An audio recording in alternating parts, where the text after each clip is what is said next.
Hi, welcome back. I'm Jen Manske Fenske, your host of Slush Pile Stories, where we talk about the stories behind the songs.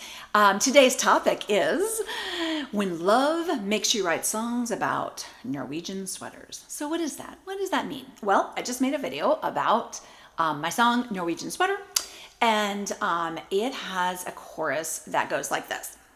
And I will buy you a Norwegian sweater, wrap it up like a long lost love letter. Through the tunnels and under the falls, grasp my heart, it's always yours. Okay, so what does that mean, right? So I think any of us who have written poetry, letters, music, whatever about love, you're faced with that like, how do I write about love? It's all encompassing. It's why we're created, right? To love and love others, to be loved and to love others. And so I know as a writer, which is always my focus with this project, is to take, and if you're new here, what I'm doing is I'm taking my failed poetry that doesn't get published in the slush pile at literary magazines and such, and I'm turning them into songs. I became a songwriter I would say at the end of 23, and then in 2024, I just really I'm a songwriter. And so I've been doing that. And then this is a project where I take the poetry and I show you the songs in various stages.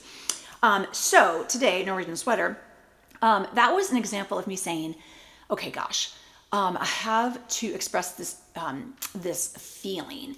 And as often happens when I have an experience, it leads to a poem or it leads to a short story or a song. That's pretty much any creative.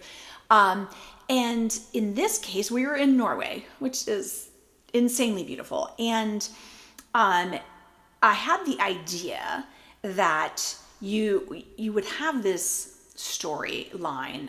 There's a couple and there's like the expression of love. But then I was sort of like, well, you're in this Norwegian village and you have this longing and you have this love. And then, well, what happens? And I thought about the main character saying, the narrator saying, I will give you this amazing gift. Now, where the Norwegian sweater comes in is that, of course, people are like, oh, you're going to Norway. Are you going to get a Norwegian sweater? Which they're beautiful.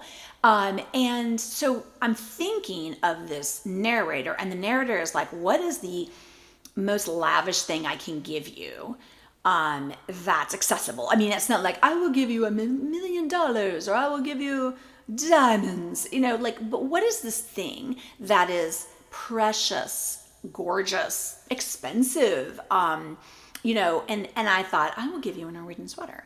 And so my goal or my thought is that when a person is singing this, they would kind of have their own feeling there. Like, I will give you, what is this beautiful, lavish thing that I will give my love? And so that's where it comes from. So I think as a poet, as a writer, I'm always just like, what is that way I can say it? And now that I'm a songwriter, I want people to feel things that it's not about my story. It's about your story. It's about you listening and going, I love my love so much, I will give them a Norwegian sweater. And you instinctively make that your story. And that's what I want. I hope to connect on a way that in poetry, I feel like you're not really saying, hey, here's a story I want you to connect with. I want you to appreciate it or enjoy it or like it or whatever. But with songwriting, when you add in the music, the melody, the chords, the whatever part of the music you're looking at, percussion or, there's bass and when you're layering everything together, I think, what are people feeling? I hope they're feeling something. And in this way, the Norwegian sweater, you can take that and make it your own. So that is a little bit of a story behind Norwegian sweater and a slush pile story for you. Thanks so much for stopping by. Remember, super secret club, people are really not watching the talking videos. And so if you're here, you like the stories behind the songs, you like process, and you just like, I don't know, you like to know things. So I appreciate you. Thanks.